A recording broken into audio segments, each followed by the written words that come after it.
अस्सलाम वालेकुम, ये this is Jawad and welcome back to another video. तो आज की इस वीडियो में हम देखेंगे कि स्टैटिक कीवर्ड को हम कैसे यूज़ करते हैं क्लासेस और ऑब्जेक्ट्स वगैरह में। तो so far we have been using the object of class to access the variable and function of the class. For example, जिस तरह हम पहले करते जा रहे हैं, जो भी क्लास होती थी हम क्या काम करते थे, उसका नीचे एक ऑब्जेक्ट बनाते थे, फिर उस ऑब्जेक्ट के ज़रिए हम क्या करते थे, कोई भी फंक्शन कोई भी चीज़ हम क्या करते थे, एक्सेस करते थे। देखो, एक हमने क्लास बना ली, उसके बाद उसका एक ऑब्जेक्ट बनाया करते थे और फिर हम उस ऑब्जेक्ट के ज़रिए क्या करते थे, फंक्शन हो गया कोई चीज़ होगी, एक्सेस कराया करते थे। अब हम क्या काम करेंगे, हेयर वी हैव यूज्ड, ये सारा कुछ आपको पता है। However there might be a situation where we want to access the variable and function without creating object. For this you can use static keyword. तो आप अगर चाहते हो हम इस तरह ना करें, बार बार हमें OBG डॉट ऑपरेटर ना यूज़ करना पड़े चीज़ों को एक्सेस करवाने के लिए, तो आप क्या काम कर सकते हो, स्टैटिक कीवर्ड को यूज़ कर सकते हो। इसकी जगह देखो, हमने एक क्लास ले ली, उसको पब्लिक कर दिया और यहाँ पे हमने क्या काम किया, फंक्शन के पीछे हमने स्टैटिक का वर्ड यूज़ करना है। तो इसलिए क्या हो जाएगा, स्टैटिक फंक्शन हो जाएगा। फिर इसको हम डायरेक्टली कॉल कर सकते हैं यूजिंग ये जो हमारे पास डबल सेमी कॉलन होता है, इसको हम यूज़ करते हुए इसको एक्सेस कर सकते हैं। तो यहाँ पे हमने क्या काम किया, इंट मेन फंक्शन में आगे access the function using class. हमने यहाँ पे क्लास ले ली और उसके बाद ये जो ऑपरेटर है डबल सेमी कॉलन वाला, ये हमने क्या काम किया, इसको यूज़ करके यहाँ पे डिस्प्ले वाला हमने फंक्शन लिख दिया है। तो इस ऑपरेटर को हम यूज़ करके क्या काम कर सकते हैं, अपने जो डिज़ायर्ड फंक्शन हैं उनको अचीव कर सकते हैं। तो बजाय कि आप नीचे ऑब्जेक्ट क्रिएट करो, तो इस ऑपरेटर का मैंने आप लोगों को एक नाम बताया था कि ये क्या होता है, रेजोल्यूशन होती है किस चीज़ की, स्कोप रेजोल्यूशन। इसको ये भी कहते हैं हमारे पास स्कोप रेजोल्यूशन ऑपरेटर, ये मैं आप लोगों को पहले पढ़ा चुका हूँ। स्कोप रेजोल्यूशन ऑपरेटर हमारे पास क्या काम करता है कि डायरेक्टली, एक हमने पढ़ा था जब यहाँ पे प्राइवेट चीज़ों को एक्सेस नहीं करवा सकते थे, तो यूजिंग स्कोप रेजोल्यूशन हमने क्या काम किया, फंक्शन ओवरराइडन में पढ़ा था कि फंक्शन अगर ओवरराइड ज़बरदस्ती हो रहे हैं तो हम फिर स्कोप रेजोल्यूशन को यूज़ करते हुए पहले फंक्शन को एक्सेस करवाते होते थे। अच्छा, यहाँ पे जो भी है हम इसको इस तरह भी कर सकते हैं, फंक्शन को कॉल कर सकते हैं। तो हमारे पास I am animal function call होगा, लेकिन ऊपर आपको स्टैटिक का वर्ड फिर लिखना पड़ेगा। तो यूँ भी आप फंक्शन को क्या कर सकते हैं, एक्सेस करवा सकते हैं विदाउट क्रिएटिंग ऑब्जेक्ट। हमने डायरेक्ट क्लास का नाम लिखना है, उसके बाद स्कोप रेजोल्यूशन ऑपरेटर लगाना है और उसके बाद यहाँ पे डिस्प्ले लिख देना है। इसके बाद वो कहता है इसमें यही लाइन चेंज हुई है, आप लोगों को मैं ऑलरेडी बता चुका हूँ कि हम स्कोप रेजोल्यूशन, ये देखो इसने नीचे इसका नाम भी बता दिया कि हम इसका स्कोप रेजोल्यूशन ऑपरेटर को यूज़ करते हुए ये कर सकते हैं। तो उसके बाद notice that we haven't created an object for this purpose, this is possible because we have declared the function static. तो इसमें वो कहता है कि हमने ऑब्जेक्ट इसलिए नहीं बनाया और ये एक्सेस हो गया क्योंकि फंक्शन के पीछे आपने स्टैटिक का एक वर्ड यूज़ करना है जो कि ऑलरेडी डिफाइन है इसके अंदर, C++ के अंदर। अच्छा, मेंबर वेरिएबल हमने पीछे फंक्शन पहले स्टैटिक किया, अभी हम मेंबर वेरिएबल मतलब जो भी वेरिएबल होता है उसको भी स्टैटिक कर सकते हैं। Unlike the static function, static member variable are declare inside the class and defined outside the class. हम इनको यहाँ पे डिक्लेयर करते हैं, लेकिन जब हमने इनको एक्सेस करवाना हो तो आपने क्लास का नाम लिखना है, आगे स्कोप रेजोल्यूशन ऑपरेटर डालना है और उसके बाद वेरिएबल का नाम लिख के उसमें कोई वैल्यू भी असाइन करनी है तो आप कर सकते हो। तो ये वही चीज़ है, फंक्शन के लिए भी हमने स्टैटिक का नाम पीछे लिखना है, वेरिएबल के नीचे भी एक्सेस करवाने के लिए वही क्लास का नाम लिखेंगे, लेकिन इस केस में हमें पहले इंटीजर डाटा टाइप भी लिखनी पड़ेगी वेरिएबल की, और फिर हम स्कोप रेजोल्यूशन के आगे क्या काम करेंगे, इसका नाम लिखेंगे जो भी हमारे पास वेरिएबल है और उसको वैल्यू को असाइन करनी है तो हम इस तरह असाइन कर सकते हैं। In above example we have created a static variable subject code, ये हमने सब्जेक्ट कोड के नाम से ऊपर स्टैटिक वेरिएबल बना लिया है। Here we can see we have declared static variable inside the class, however we have provided its definition outside the class। हमने इसको डिफाइन बाहर आके किया है क्लास में, मतलब इसको वैल्यू वगैरह बाहर आके असाइन की है। अब इसको एक्सेस किस तरह करवा सकते हैं, एक्सेस भी ज़ाहिर बात है, like static function we can use class name with scope resolution operator. तो हमने क्या काम किया, इसके पीछे स्टैटिक लिख दिया और यहाँ पे उसको नीचे क्या काम कर दिया, डिफाइन कर दिया और इनिशियलाइज भी कर दिया। अब हमने इसको मेन फंक्शन में क्या करना है, एक्सेस करवाना है तो वही हम क्या करेंगे, सी आउट स्टूडेंट क्लास का नाम लिख के स्कोप रेजोल्यूशन ऑपरेटर लिख के वेरिएबल का नाम लिखेंगे तो ये हमारे पास क्या हो जाएगा, एक्सेस हो जाएगा। ये सिंटैक्स है, ये आपको हर सूरत में याद करना पड़ेगा अगर आप स्टैटिक वेरिएबल को यूज़ करना चाहते हो। अच्छा, चेंज किस तरह कर सकते हैं हमारे पास वो ये, we can also change the value of static variables once it is defined. For example हमने यहाँ पे दोनों, एक स्टैटिक वेरिएबल इंटीजर वाला और एक स्ट्रिंग का हमने डिफाइन कर लिए। उसके बाद नीचे हमने क्या काम किया, इनको इनिशियलाइज़ कर दिया। तो इसी तरह हमने इसको 13 की वैल्यू दे दी और इस स्टूडेंट जो भी हमारे पास सब्जेक्ट है इसको हमने कोई वैल्यू भी अभी फ़िलहाल नहीं दी। अब हम क्या काम करते हैं, इनकी वैल्यू चेंज करना चाहते हैं तो सी आउट हम करते हैं इनिशियल कोड, तो ये डायरेक्टली हम इस तरह उसको सी आउट करेंगे। अब हम क्या काम करते हैं, स्टूडेंट सब्जेक्ट कोड को हमने इधर 15 की वैल्यू दी तो इसमें अभी 15 की वैल्यू स्टोर हो जाएगी यहाँ पे ऊपर आके इस वाले में। इसी तरह नीचे हमने स्टूडेंट सब्जेक्ट जो भी हमारे पास स्ट्रिंग वेरिएबल था इसको फिज़िक्स की वैल्यू असाइन की। जब दोनों को सी आउट करेंगे तो हमारे पास क्या आएगी, ये हमने डायरेक्ट क्लास का नाम लिखना है सी आउट करते वक्त भी और स्कोप डाल के इस वेरिएबल का नाम लिखना है तो हमारे पास ये सी आउट हो जाएगा। ये सिंटैक्स है सारा, आपको याद करना पड़ेगा, लिखना पड़ेगा, अदरवाइज़ ये नया कॉन्सेप्ट आपको समझ नहीं आएगा। इस प्रोग्राम में हमने जो चेंजिंग की है वो सिर्फ यही 2-3 लाइनों की चेंजिंग की है कि हमने क्या काम किया है, ये जो हमारे पास स्टूडेंट है जब भी हमने इसको कोई वैल्यू नीचे डिक्लेयर करनी है या इसको इनिशियलाइज़ या डिफ़ाइन करना है नीचे एक बार, तो उसके पीछे डाटा टाइप लिखनी है और उसको वैल्यू असाइन करनी है। जब प्रिंट हमने करवाना है तो डायरेक्टली हम ये चीज़ लिखेंगे यहाँ तक, बस इससे आगे हमने नहीं लिखनी जब हमने इसको सी आउट करवाना है तो। उसके बाद स्टैटिक वेरिएबल की डेफिनेशन यही है कि स्ट्रिंग वाला अभी हमने किया है तो उसमें हमने क्या काम किया है, उसको सब्जेक्ट के वेरिएबल को जो स्टूडेंट क्लास है सब्जेक्ट का वेरिएबल है इसको कोई वैल्यू असाइन नहीं की, सिर्फ हमने इसको इनिशियलाइज़ करवा लिया है नीचे। एक बार ऊपर डिक्लेयर करवाते हैं फिर नीचे हमें इनिशियलाइज़ करवाना पड़ता है और वैल्यू असाइन करवाओ ना करवाओ आपकी अपनी मर्ज़ी है, इनिशियलाइज़ करवाना लाजमी है। अच्छा, इनिशियलाइज़ करने के बाद हमने इसकी वैल्यू चेंज की है तो देखो यहाँ तक इसको लिखेंगे इक्वल टू 15 करेंगे, आपने ऊपर किया हमने इसको दोबारा चेंज करना चाहते हैं। इसी तरह इसमें करना चाहते हैं तो हम इसको लिखेंगे क्लास का नाम, उसके बाद वेरिएबल का नाम, दरमियान में स्कोप रेजोल्यूशन होगा और आगे उसको इक्वल टू करके वैल्यू असाइन कर देंगे। तो ये हमारे पास चेंज वैल्यू आ गई। अब हमारे पास एक चैलेंज है, इसको हम करते हैं तो मज़ीद आपको स्कोप ये जो भी है स्टैटिक वेरिएबल्स समझ आएंगे।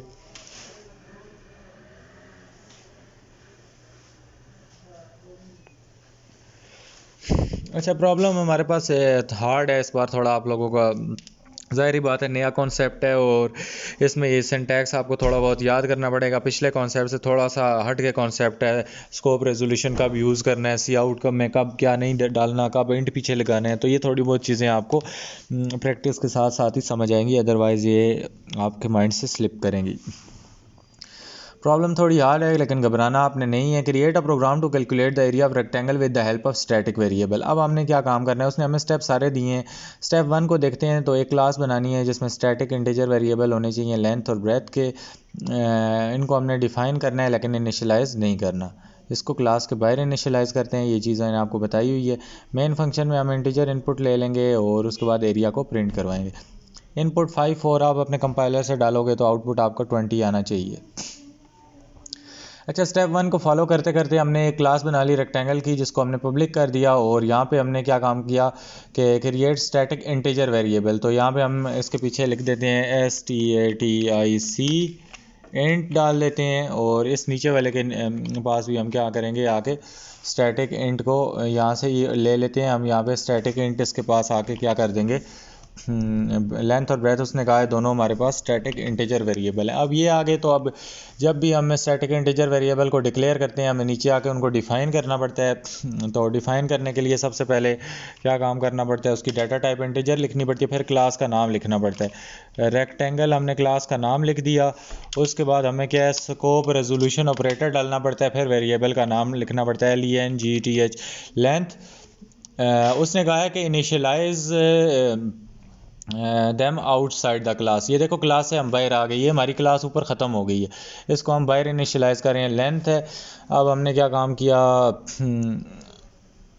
अच्छा इनको हमने कोई वैल्यू असाइन नहीं करनी है अभी, लेंथ लेके इसको हमने सेमीकोलन लगा दिया। इसी तरह हम जो ब्रेड्थ है उसी को भी इसी तरह एक बार इनिशियलाइज़ कर लेंगे यहाँ पे ही नीचे। मेन फंक्शन से ऊपर करते हैं और क्लास से नीचे करते हैं। तो यहाँ पे लेंथ की जगह हमने सिंपली क्या कर दिया, ब्रेड डाल दिया, BREADTH, ब्रेड डाल दिया। और उसके बाद हमने क्या किया, मेन फंक्शन में कहता है कि आपने इनपुट लेना है लेंथ और ब्रेथ ऑफ रेक्टेंगल। तो हम यहाँ पे सिंपली क्या काम करते हैं, सीन करवा लेते हैं। अच्छा, यहाँ पे पहले फिर हमें डिक्लेयर भी करवानी पड़ेगी लेंथ और ब्रेथ। तो हम क्या काम करते हैं, यहाँ पे सीन करवा लेते हैं, LENGTH, कॉमा नहीं डालते, स्ट्रीम एजर्शन ऑपरेटर डालते हैं, BREADGH और सेमी कॉलन लगा देते हैं कि एक ही लाइन में वो इनपुट लेगा। आप अलग अलग लाइनों में सी आउट करके फिर सीन करवा सकते हो, आपकी अपनी मर्ज़ी है। Get input for length and breadth of rectangle, I think so यहाँ पे हमने इसको डिक्लेयर कर दिया, स्टैटिक वेरिएबल्स को दोबारा इनिशियलाइज़ कर दिया, तो हमें ये एक्सेस हो जाएंगे मेन फंक्शन से, क्योंकि क्लास से बाहर हैं ये। चलें देख लेते हैं इसको। हम फिलहाल कैलकुलेट करेंगे area of rectangle is equal to LENGTH into breadth BREADTH। तो ये हमने कैलकुलेट कर दिया और सी आउट कर देंगे एरिया ऑफ रेक्टेंगल। तो अपने कोड को टेस्ट कर देते हैं। ये हमने स्टैटिक वेरिएबल के ज़रिए परफॉर्म किया, कोई फंक्शन बना के नहीं किया। तो यहाँ पे वही काम है कि सीन, लेंथ और ब्रेथ क्या है, डिक्लेयर ही नहीं है। तो मैंने आपको बोला भी था यहाँ पे ऊपर इसको डिक्लेयर हमें करवाना पड़ेगा। तो इसको भी हम इंट ले लेते हैं, क्योंकि ऊपर इंट आ रहा है LENGTH, BREADTH। तो इसको ये लाजमी डिक्लेयर करवाना होता है। कॉमन सेंस वाली बात ये है, लेकिन यहाँ पे इनका कोई रोल हमारे पास नहीं होता। तो इसलिए हमें ये लाजमी यहाँ पे ऊपर लेंथ ब्रेथ को डिक्लेयर करवाना ही करवाना पड़ता है मेन फंक्शन के अंदर। यहाँ पे अभी हमारा आउटपुट आता है, तो हम देखते हैं कि हमारा क्या आउटपुट आया है। अच्छा, यहाँ पे प्रोग्राम में एग्जीक्यूट ही अब नहीं हो रहा। तो यहाँ पे हमने क्या काम किया कि वेरिएबल हमारे स्टैटिक हैं, तो इसलिए हमें एक चीज़ और यहाँ पे हमने मिस आउट की है, जो कि अभी मुझे जहन में आ रही है कि हमने यहाँ पे इसको साथ में लिखना था। स्कोप रेजोल्यूशन को भी हम सी इन सी आउट के वक्त लिखते हैं, तो ये हमने चीज़ यहाँ पे मिस की है। इसी वजह से आई थिंक सो हमारा प्रोग्राम कंपाइलेशन की तरफ टाइम लगा रहा है। तो यहाँ पे हम सिंपली क्या काम करते हैं कि यहाँ पे हम इसको साथ में जो लेंथ हमने इनपुट करवा लिया, इसके साथ भी रेक्टेंगल और क्लास का नाम और वो डालते हैं। फिर जब हमें एरिया कैलकुलेट करना पड़ेगा, तो डेफिनेटली हमें एरिया के साथ भी ये सारा कुछ काम करना पड़ेगा, क्योंकि यहाँ पे भी रेक्टेंगल की लेंथ और रेक्टेंगल की जो ब्रेथ है वो हमारे पास क्लास से आ रही है। तो इस वजह से हमें यहाँ पे भी इसके पीछे भी रेक्टेंगल लिखते हैं और स्कोप रेजोल्यूशन ऑपरेटर डालते हैं। हम यहाँ पे हमने रेक्टेंगल लिखा और फिर हमने क्या किया, स्कोप रेजोल्यूशन ऑपरेटर डाला। तो अब हम प्रिंट करते हैं एरिया को। तो अब हमारे कोड को मुझे लगता है कि ज़्यादा टाइम नहीं लगाना चाहिए कंपाइल होने में। तो यहाँ पे जब भी इसमें स्टैटिक वाले में आपने याद रखना है कि आपने सी इन सी आउट करवाते वक्त भी साथ में ये स्कोप रेजोल्यूशन यूज़ करना है। इन चीज़ों को आपने मिक्सअप नहीं करना। ये चीज़ें जब तक आप सही तरह लिखेंगे नहीं, तो आपके जहन में बैठेंगी नहीं। यहाँ पे भी फिर हमारा ये कंपाइल नहीं हो रहा, तो इधर आई थिंक सो कंपाइलर का मसला है। मैं डेव C++ को ओपन कर लेता हूँ। अभी इसमें मुझे नहीं लगता कोई एरर मज़ीद बाकी जहन में मेरे आ रहा है।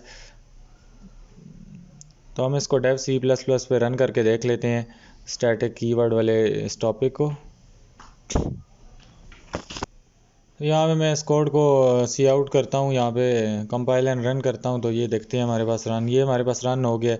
उसने क्वेश्चन में हमें क्या आउटपुट दिया हुआ था, 5 4 दिया था और कह रहा था आउटपुट आपका 20 आना चाहिए। तो यहाँ पे मैं 5 एंटर करता हूँ और इधर 4 एंटर करता हूँ, तो हमारे पास 20 आंसर आ गए। तो ये हमारा करेक्ट है। उधर पता नहीं उसको क्या मसला है, कंपाइलर आई थिंक सो ट्रैश हो गया। और यहाँ पे मैं इसको क्या काम करता हूँ, एक बार दोबारा ट्राई कर लेता हूँ कि ये हमारे कोड में क्यों मसला आ रहा है। यहाँ पे मैं इसको दोबारा ट्राई कर लेता हूँ एक बार। तो यहाँ पे हमारे पास ये ऑनलाइन कंपाइलर होते हैं, तो इनके पीछे जब ट्रैश मेमोरी बन जाती है, तो फिर इनको थोड़ा रिस्टार्ट करना पड़ता है। तो अभी ये पता नहीं इसमें कोई एरर आ गया है, कंपाइलर में एरर आ गया, क्योंकि हमने डेव C++ में चेक किया। आपने सारा डेव पे करना है, इसलिए आपको इतने एरर नहीं आएंगे। अब फिर ये पता नहीं क्यों इतनी देर लगा रहा है। तो यहाँ पे हम एक और बार इसको ट्राई करते हैं, क्योंकि जब तक ये कंपाइल नहीं होगा हमारे पास ये आगे नहीं चल सकता। तो एक बार इसको और ट्राई देते हैं, नहीं तो इसको शुक्र है ये कंपाइल हो गया। ये हमारा वही इनपुट हमने 5 4 दिया और आउटपुट हमारे पास 20 आ गया। तो आपके कंपाइलर पे नहीं मसला आएगा, ये ऑनलाइन कंपाइलर थोड़े ख़राब होते हैं, इनमें कोई मसला होता है। कहता है वाई स्टैटिक, फिर कहता है while implementing OOP we may faced with the different situation where all the objects of a class need to share common data. चुप कर जाओ ना दोनों।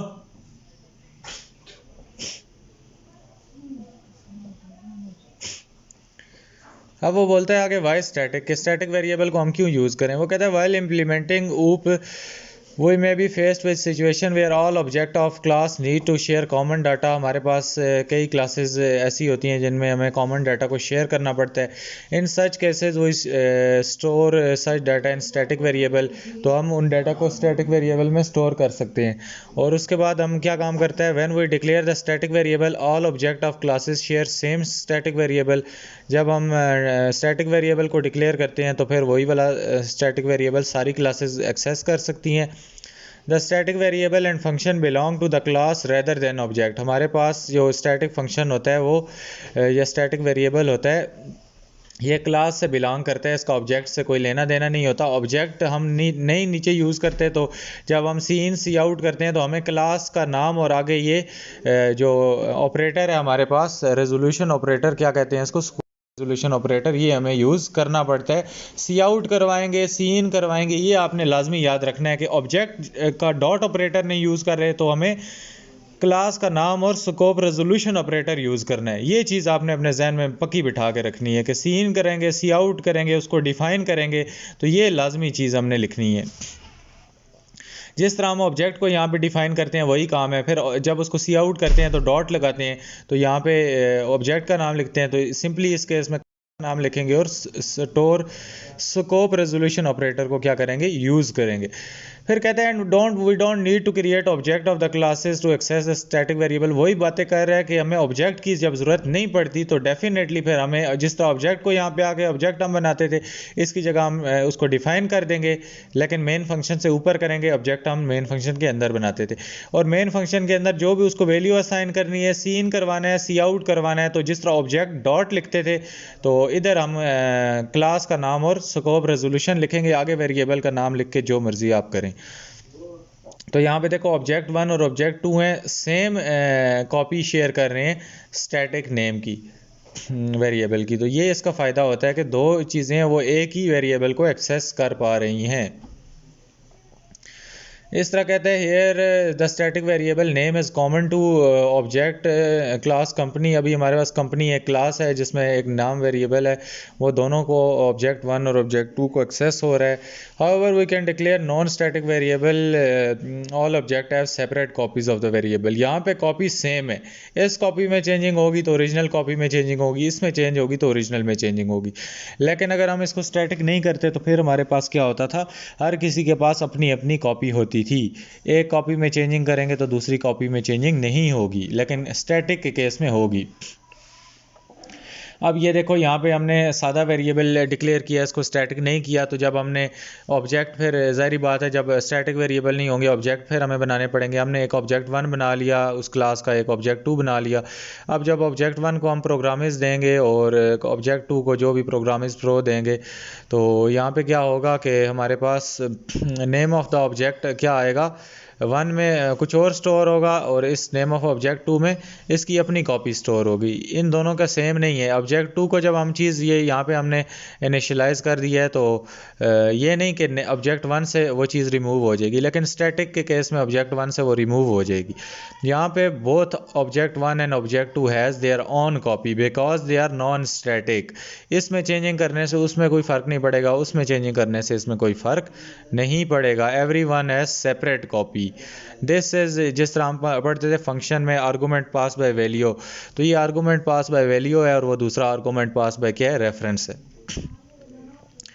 प्रैक्टिकल यूज़ ऑफ जो हमारे पास स्टैटिक वेरिएबल है इसमें क्या होता है, स्टैटिक कीवर्ड है, सॉरी यहाँ पे। In this example we will get employee detail of company using static and non static members. तो थॉट प्रोसेस में यही है कि in this program we will use OOP to get the names of employee in a single company. This mean that the name of company will be same for all employees. Company देखो सेम होगी, इसलिए class किसकी बनेगी हमारे पास, employee की। The name of each employee will be different. Employee भी सारे एम्प्लॉय का नाम है, इसलिए हम क्या काम करेंगे, एक एम्प्लॉय की क्लास बनाएंगे, उसके अंदर हम क्या करेंगे, वो simply associate the company name variable. फिर हम क्या काम करेंगे with the class instead of associating with individual object. फिर हम क्या काम करेंगे, this mean that we need to declare company name as a static variable. एक कंपनी नेम का हमें स्टैटिक वेरिएबल डिक्लेयर करना पड़ेगा।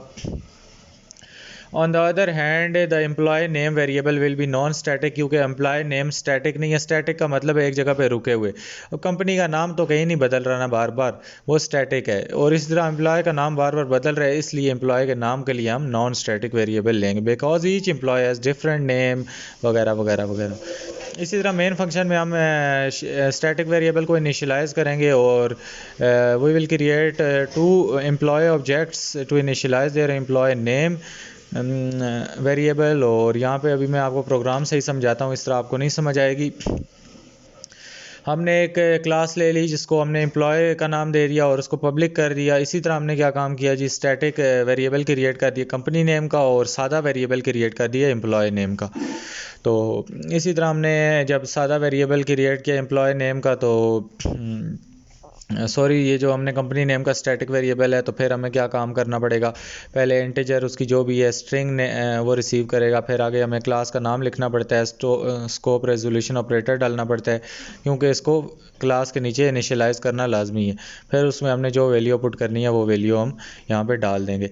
इसी तरह मेन फंक्शन के अंदर आके फिर आपको पता है कि ऑब्जेक्ट बनाते हैं, जो कि दूसरा हमारे पास सादा वेरिएबल है, इसके ऑब्जेक्ट बनेंगे नॉन स्टैटिक के। तो हमने एम्प्लॉय 1 एम्प्लॉय 2 का नाम के ऑब्जेक्ट बना लिए। अब सीन हम करते हैं, गेट लाइन वाला सीन मेथड भी मैंने आपको बताया, आप सादे तरीके से भी सीन करवा सकते हो।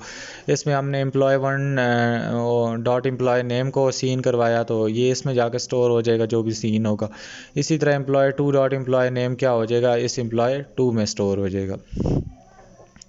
अब सीधा कंपनी नेम हमने एक बार ही सारों के लिए प्रिंट करवाना था, इसलिए उसको स्टैटिक रखा था, तो यहाँ पे कंपनी नेम हम इधर प्रिंट करवाएंगे और फिर एम्प्लॉय 1।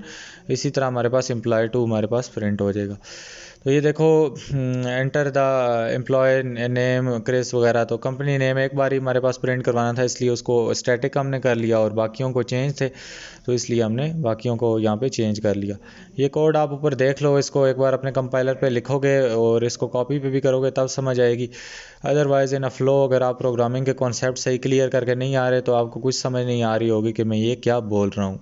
तो आपको एक फ़्लो के अंदर चलना है, इसलिए वीडियो को रोक रोक के प्रैक्टिस कर करके आगे बढ़ो, बजाय कि वीडियो में आगे मज़ीद कॉन्सेप्ट सीखने के चक्कर में आप कॉन्सेप्ट सीख लो और आपको समझ पीछे से कुछ ना आ रहा हो। As you can see, company name is static while employee name is not. We must define and initialize the company name outside the class. तो देखो ये जो static होते हैं इनको फिर क्लास से बाहर हमें एक बार उनको डिफ़ाइन भी करना पड़ता है, जिस तरह नीचे हम ऑब्जेक्ट्स को करते हैं।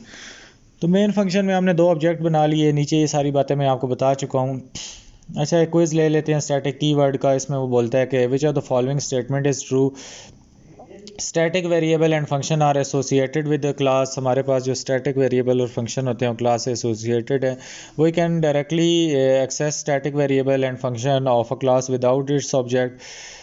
हम ऑब्जेक्ट के बगैर स्टैटिक वेरिएबल और फंक्शन को कर सकते हैं। Yes, we can access static variable function और different classes using their class name. Yes, all of above हमारे पास क्या करेक्ट ऑप्शन है, सारी की सारी ट्रू हैं। अच्छा, एक चैलेंज और करते हैं, इजी चैलेंज है इस बार, हार्ड नहीं है। तो create a program to access static variable and function. इसमें हमने एक कंपनी की क्लास बनानी है और उसके बाद इनसाइड द क्लास एक स्टैटिक वेरिएबल लेना है नेम का, जिसकी डाटा टाइप की स्ट्रिंग है। इसी तरह हमने एक स्टैटिक फंक्शन भी लेना है जिसको नेम प्रिंट नेम उसका नाम है। Inside the function cout कर देना है हमने नेम को। फिर स्टेप 2 में मेन फंक्शन में आ जाना है और यूज़र का इनपुट ले लेना है स्टैटिक वेरिएबल में सेव करने के लिए और कॉल उसको करने हैं। आप ये प्रोग्रामिस डालोगे तो आपका आउटपुट भी प्रोग्रामिस आएगा। ये जो भी आप डालोगे आपका आउटपुट सेम आएगा। Input is equal to output वाला सीन है यहाँ पे। अच्छा, यहाँ पे उसने हमें स्टेप 1 में बोला था कि आप एक क्लास बना लो, कंपनी की हमने बना ली है, और कहते हैं कि create static variable name of string type. तो हम इधर देखते हैं स्टैटिक, उसके बाद स्ट्रिंग नेम, और इसको ये कर देते हैं।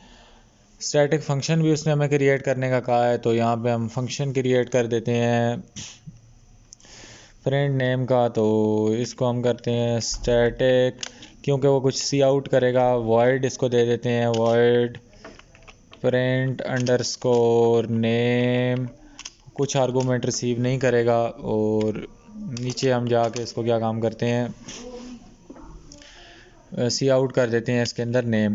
सी आउट हम करते हैं इसके अंदर जी नेम को, और सेमीकोलन लगा देते हैं। फिर डिफ़ाइन स्टैटिक वेरिएबल, अब ये हमने बनाया है तो उसको डिफ़ाइन भी करना पड़ेगा। डिफ़ाइन करने के लिए पहले उसकी डाटा टाइप लिखते हैं, कौन सी डाटा टाइप है, स्ट्रिंग है। फिर क्लास का नाम लिखते हैं जी, क्लास का नाम है कंपनी है। फिर डॉट ये वाले ऑपरेटर डालते हैं। फिर वेरिएबल का नाम लिखते हैं, क्या है जी, वेरिएबल का नाम लिखा, और बस इसको कुछ भी नहीं किया। अभी इनपुट यूज़र से वो कह रहे लेनी है, तो ठीक हो गया। फिर हम यूज़र से इनपुट ले लेते हैं। यहाँ पे गेट लाइन लिया है तो इसके अंदर पहली बार बताना होता है सी इन करवा रहे हो या सी आउट।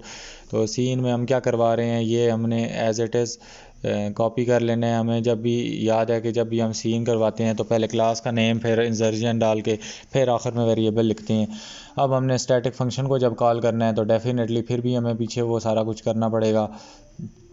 मैं इधर वही चीज़ इधर पेस्ट करता हूँ थोड़ी बहुत। तो यहाँ पे कंपनी लिख के आगे फिर हमने क्या है, स्टैटिक है ना, तो फिर हमें इधर प्रिंट हो गया और अंडरस्कोर नेम डालना है, और यूँ उसको ओपन कर देना है, यूँ इसको हमने क्या काम किया, क्लोज़ कर दिया।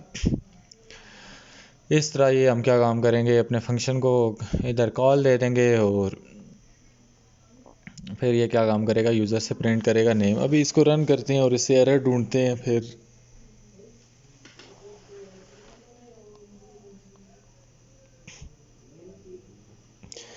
तो हमारा प्रोग्राम सक्सेसफुली रन हो गया। इजी प्रोग्राम था, इसमें एरर आने की गुंजाइश तो नहीं थी। सबमिट करके अगले लेसन पे चलते हैं जी। इसमें कहता है static function and not static variable. तो अभी हम फंक्शन के साथ थोड़ा बहुत देख लेते हैं। In previous challenges we printed static variable inside the static function. हमने स्टैटिक वेरिएबल क्या काम किया है, inside the static function print करवाया। Now let's see what happen if we try to print non static variable inside the static function. तो देख लेते हैं इसका क्या रिजल्ट होता है। इसमें वो ये कहना चाह रहा है कि क्लास हमने ले ली, उसके अंदर एक सादा नॉन स्टैटिक वेरिएबल क्या किया, क्रिएट कर लिया, जैसे कि हम करते थे। फिर हमने क्या किया, फंक्शन लिया जो कि उसके अंदर है स्टैटिक, लेकिन वेरिएबल कौन सा प्रिंट करा रहे हैं उसके अंदर, नॉन स्टैटिक वेरिएबल। ये सिर्फ फ़र्क है इसमें। ये ऊपर वो बात कहना चाह रहा है कि हमने एक वेरिएबल लेना है जो कि नॉन स्टैटिक हो, फंक्शन लेना है जो कि स्टैटिक हो। उसके अंदर लास्ट वीडियो में हमने ये जो अंदर वेरिएबल प्रिंट कराया था वो जो हमारे पास था वो स्टैटिक था। इस केस में हमारे पास क्या है, वो नॉन स्टैटिक वेरिएबल है। स्टैटिक फंक्शन के अंदर नॉन स्टैटिक वेरिएबल को हम क्या करा रहे हैं, प्रिंट कराने की कोशिश कर रहे हैं। तो जब भी मैं आपको बताया फंक्शन कॉल करते हैं, पहले क्लास का नाम, फिर स्कोप, रेजोल्यूशन, फिर उस फंक्शन का नाम, तो हमारे पास क्या आ जाएगा, एक एरर आ जाएगा। हम ऐसा नहीं कर सकते, स्टैटिक फंक्शन के अंदर नॉन स्टैटिक वेरिएबल नहीं एक्सेस कर सकते। अगर हमारा फंक्शन स्टैटिक है तो हमारा वेरिएबल भी क्या होना चाहिए, static.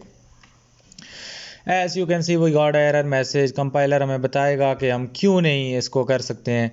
So if we are to make program work we will have to इधर डिक्लेयर, हमें नेम और प्रिंट नेम को स्टैटिक वेरिएबल या तो उसको बना देना चाहिए या फिर दोनों को नॉन स्टैटिक करना चाहिए, या फिर नेम को हमें स्टैटिक करना चाहिए और प्रिंट नेम का जो फंक्शन है उसको नॉन स्टैटिक करना चाहिए। ये तीन केसेस हैं, इनमें से जो आप करो। तो आप अपने प्रोग्राम को रीराइट करो इन तीनों को और अपना रिज़ल्ट कंपेयर करो कि सेम है। मैं अभी समझाता हूँ आपने करना क्या है। उसमें ये काम करो कि इसको स्टैटिक बना दो, इसको नॉन स्टैटिक बना दो। फिर ये तो एक केस तो ऑलरेडी वो हुआ है, दो केसेस ये हो गए। फिर ये करो फंक्शन को नॉन स्टैटिक बनाओ और उसको ऊपर वेरिएबल को भी नॉन स्टैटिक ही रहने दो। ये देखो name and print name and non static, दोनों नॉन स्टैटिक कर दो। फिर अगर ये खुद कर सकते हो यहाँ तक तो इसका मतलब है यहाँ तक आप लोग सही सीख रहे हो, अदरवाइज वापस पीछे चले जाओ। Next will see what happens when we try to access the static member using object. अब हम ऑब्जेक्ट को के ज़रिए एक्सेस करने की कोशिश करते हैं।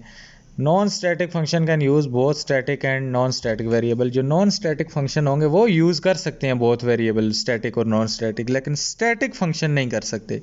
उन पे लिमिट होती है कि उनका जो वेरिएबल होना है वो भी स्टैटिक होगा, अदरवाइज़ वो नहीं एक्सेप्ट करेंगे। नॉन स्टैटिक को नहीं फ़र्क पड़ता क्योंकि वो कुछ भी एक्सेप्ट कर लेते हैं।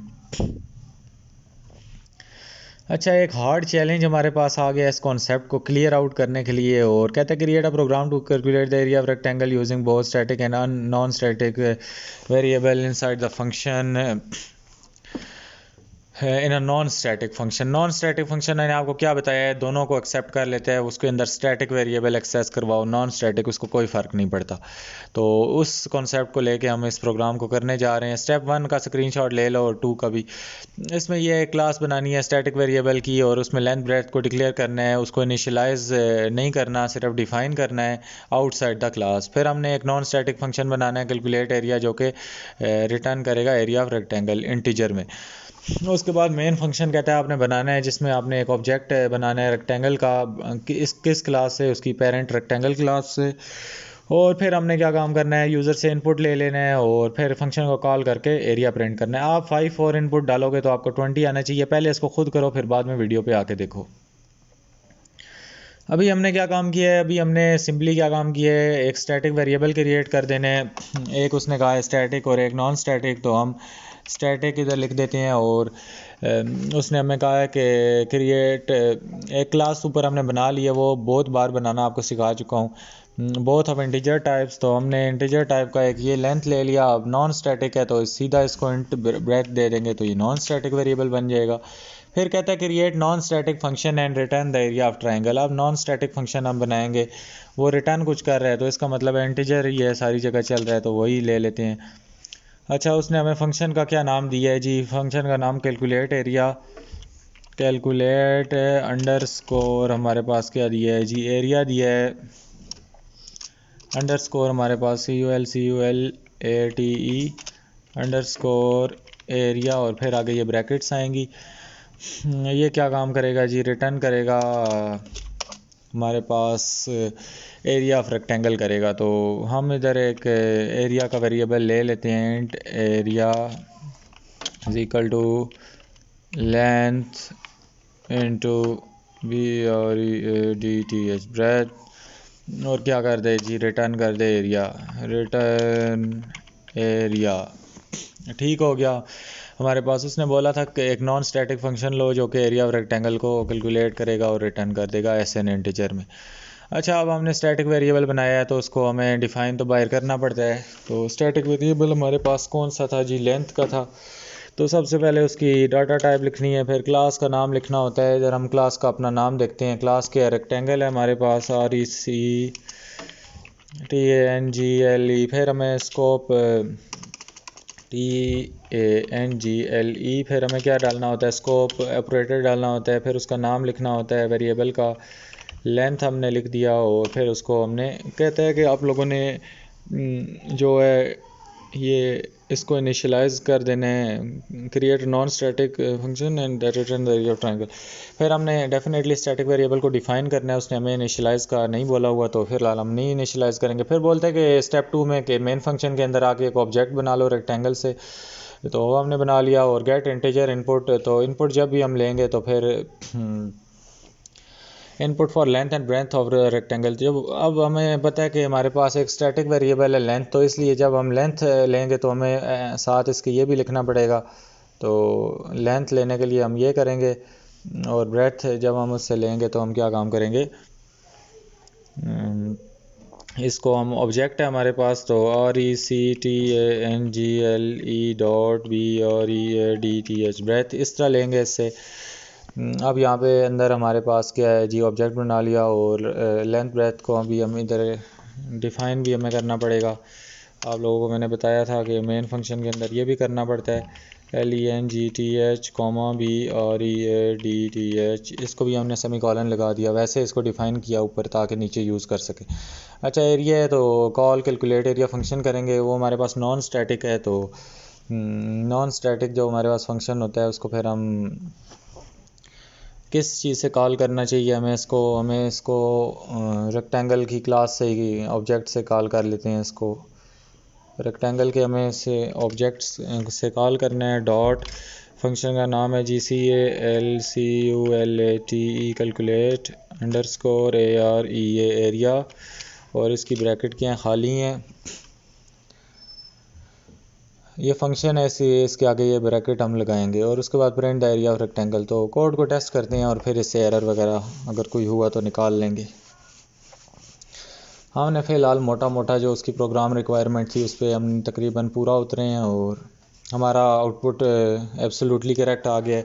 तो यूँ आप लोगों ने कॉन्सेप्ट से काम करना है ये, क्योंकि इस केस में हमारे पास स्टैटिक वेरिएबल था इसलिए सीन आपने उस तरीके से करवाना है। इस केस में ऑब्जेक्ट था तो फिर ऑब्जेक्ट के ज़रिए सीन करवाना है। ये हमारा फंक्शन नॉन स्टैटिक था तो इस वजह से हमने इसको ऑब्जेक्ट के ज़रिए एक्सेस करवाया। तो उम्मीद है वीडियो अच्छी लगी होगी आप लोगों को। और अभी स्टैटिक और मेंबर ऑब्जेक्ट्स को टॉपिक पढ़ते हैं और फिर इस टॉपिक को वाइंड अप करते हैं। So far we have access the static member using the class name. हम क्लास का नेम यूज़ करके स्टैटिक मेंबर को एक्सेस करते रहे, और but we can also access the static member using objects. अभी देखो हमने क्लास का नाम लेके और स्कोप रेजोल्यूशन ऑपरेटर डाल के एक्सेस करते रहे, तो अभी हम कुछ और करने जा रहे हैं। ऑब्जेक्ट्स के ज़रिए कैसे इसको करेंगे। देखो एक हमने क्लास ले ली, उसको पब्लिक दे दिया, इसके अंदर एक स्टैटिक वेरिएबल ले लिया, क्लास बंद कर दी। क्लास बंद करने के बाद हमने आगे उसी स्टैटिक वेरिएबल को क्या कर दिया, बाहर डिफाइन कर दिया, इनिशियलाइज़ कर दिया, जो आप इसको बोलो। क्योंकि स्टैटिक था तो इसको हमें क्लास से बाहर आके ये करना पड़ता है। इस वजह से हमने ये मेन अपना फंक्शन ले लिया जिसमें हमने स्केयर क्लास है उसके ऑब्जेक्ट दो बना लिए। इनिशली हमने एक सी आउट वैसे ही करवा दिया। अच्छा यहाँ पे उसने क्या काम किया, print static variable using object. अब उसने क्या काम किया, ऑब्जेक्ट के ज़रिए स्टैटिक वेरिएबल को प्रिंट करवाने की कोशिश की है। वो ये है कि स्केयर 1 डॉट उसने लेंथ डाला और स्केयर 2 डॉट लेंथ डाला, जो कि बिल्कुल नॉर्मल तरीका है। हालांकि यहाँ पे हमारे पास लेंथ क्या है जो है वो स्टैटिक वेरिएबल है, हम इसको इस तरह नहीं कर सकते उसूलन देखा जाए तो। फिर उसने चेंज भी लेंथ कर दी यहाँ पे बगैर उसके स्कोप रेजोल्यूशन के यूजिंग ऑब्जेक्ट।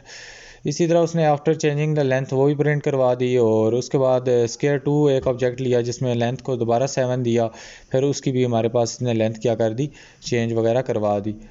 तो यूँ हम इसको क्या काम कर सकते हैं, करवा सकते हैं यूजिंग ऑब्जेक्ट्स भी। तो वो कहते हैं in this program we have created 2 objects square 1 and 2, then we use these objects to access the static variable length. Here we are able to access the static variable। आप सोच रहे हो कि क्यों एक्सेस कर सकते हैं, हमने तो पीछे देखा था कि हमें जब सीन करवाना है तो हमने उस तरह करना है, तो ये करना है, तो वो by using object and both object gave the same value of length। तो वैल्यू उसकी क्या आई है, सेम आई है लेंथ की।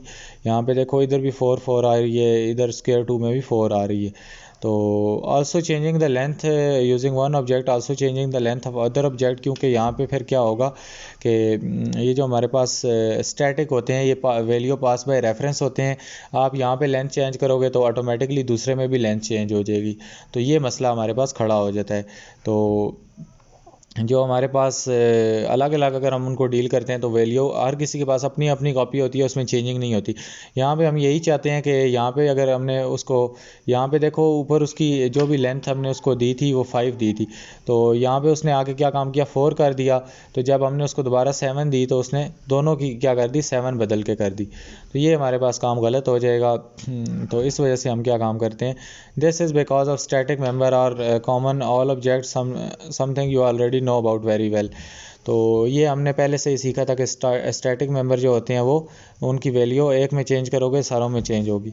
However we strongly advise you to don't use objects. अब आप बोलोगे कि ये हो तो सकता है लेकिन ये बहुत कन्फ्यूजन क्रिएट करेगा, तो हम आपको स्ट्रांगली नॉट रिकमेंड करते हैं इनको यूज़ करने से। आप लोगों ने इनको बिल्कुल भी नहीं यूज़ करना। वही तरीका करो कि जहाँ पे ऑब्जेक्ट है उसको स्कोप रेजोल्यूशन से करो, जो कि हम पीछे करते हैं। इस टॉपिक को आप लोगों को बताने का मकसद जस्ट फॉर इन्फॉर्मेशन था, आप इसको यूज़ नहीं करोगे। नीचे पूरी बोल्ड करके लाइन में उसने लिख भी दिए। अब हम इसके रिवीजन करते हैं और फिर इस टॉपिक को बस एंड कर देंगे। स्टैटिक फंक्शन के बारे में हमने पढ़ा था, जिसमें हम इसको एक्सेस कर जब भी हम करवाना होना है सी इन सी आउट, हम ये स्कोप रेजोल्यूशन ऑपरेटर से सी इन सी आउट करवाएंगे। ये देखो, ये हमने फंक्शन भी कॉल किया तो इसी से करवाएंगे। जो सी इन करवाएंगे तो शुरू में क्लास का नेम और स्कोप लिखेंगे। इसी तरह फिर हमने स्टैटिक वेरिएबल की जो दूसरी टाइप पढ़ी, उसमें यही था कि unlike the static function, static variable के साथ भी हम यही काम कर सकते हैं कि इसको यहाँ पे डिफ़ाइन करवाएंगे तो ये करेंगे, और उसके बाद इसको हम स्टैटिक डिक्लेयर कर सकते हैं। फिर सी आउट करवाएंगे तो हम ऐसे ही करवाएंगे। फिर हमने फीचर्स पढ़े थे कि static class members are associated with the class, so all objects share same static member. इसलिए आपस में एक दूसरे के साथ लिंक होते हैं, इसलिए सेम स्टैटिक मेंबर शेयर करते हैं। Non static class member are associated with objects, so each object will have its own copy. Objects में ये होता है, हर किसी के पास अपनी अपनी कॉपी होती है और उनकी वैल्यू एक में चेंज करो दूसरे में नहीं होती। लेकिन इनके पास एक ही चीज़ होती है, आपस में इंटरलिंक्ड होते हैं, एक की वैल्यू चेंज करो दूसरे की वैल्यू आराम से चेंज हो जाएगी। वो use static keyword to declare, ये हमने देखा था।